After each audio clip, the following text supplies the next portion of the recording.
കൊച്ചിയിലെ വോട്ടർ പട്ടിക ക്രമക്കേട് വിവാദത്തിന് പിന്നാലെ തദ്ദേശ തെരഞ്ഞെടുപ്പിലെ വോട്ടർ പട്ടികയെ ചൊല്ലിയും ആരോപണങ്ങൾ. കൊച്ചി, കോഴിക്കോട്, തൃശൂർ കോർപ്പറേഷനുകളിലെ പട്ടികയിലാണ് ക്രമക്കേട് ആരോപണം.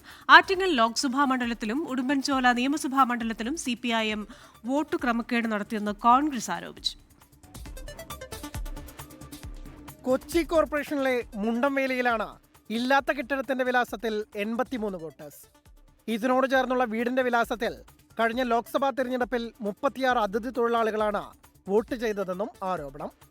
കോഴിക്കോട് കോർപ്പറേഷനിൽ 10,000-ഓളം ഇരട്ട വോട്ടുകൾ ഉണ്ടെന്നാണ് മുസ്ലിം ലീഗിന്റെ ആരോപണം. അറിഞ്ഞുകൊണ്ട് ആരും ക്രമക്കേട് നടത്തില്ലെന്ന് മേയർ ഡോക്ടർ ബീന ഫിലിപ്പ് പ്രതികരിച്ചു. സുരേഷ് ഗോപിക്കെതിരെ ആരോപണം ശക്തമാക്കുന്നതിനിടെ തൃശൂർ കോർപ്പറേഷനിൽ പുതിയ വോട്ടർ പട്ടികയിൽ വ്യാപക ക്രമക്കേടെന്ന ആരോപണവുമായി BJP രംഗത്തെത്തി. അതേസമയം മുൻ തെരഞ്ഞെടുപ്പുകൾ ചൂണ്ടിക്കാട്ടി കോൺഗ്രസ് രംഗത്തെത്തി. ആറ്റിങ്ങലിൽ CPIM വിജയിച്ചത് കള്ളവോട്ട് കൊണ്ടെന്ന അടൂർ പ്രകാശ് MP. ഒരു ചതിപ്രയോഗത്തിലൂടെ ആറ്റിങ്ങൽ പാർലമെൻറ്റ് നിയോജക മണ്ഡലം നിരന്തരമായി അത് ഏറ്റെടുക്കുവാൻ വേണ്ടി CPMൻ്റെ പ്രധാനമായി CPMൻ്റെ നേതൃത്വത്തിലാണ് അത് നടന്നിട്ടുള്ളത്. ഉടുമ്പൻചോല നിയോജക മണ്ഡലത്തിൽ 10,000-ലധികം ഇരട്ട വോട്ടുണ്ടെന്നാണ് കോൺഗ്രസിന്റെ ആരോപണം. ഇരട്ട വോട്ട് നിലനിർത്താൻ CPIM ഇടപെടൽ നടത്തുന്നുവെന്നും പരാതിയുണ്ട്. News desk 24.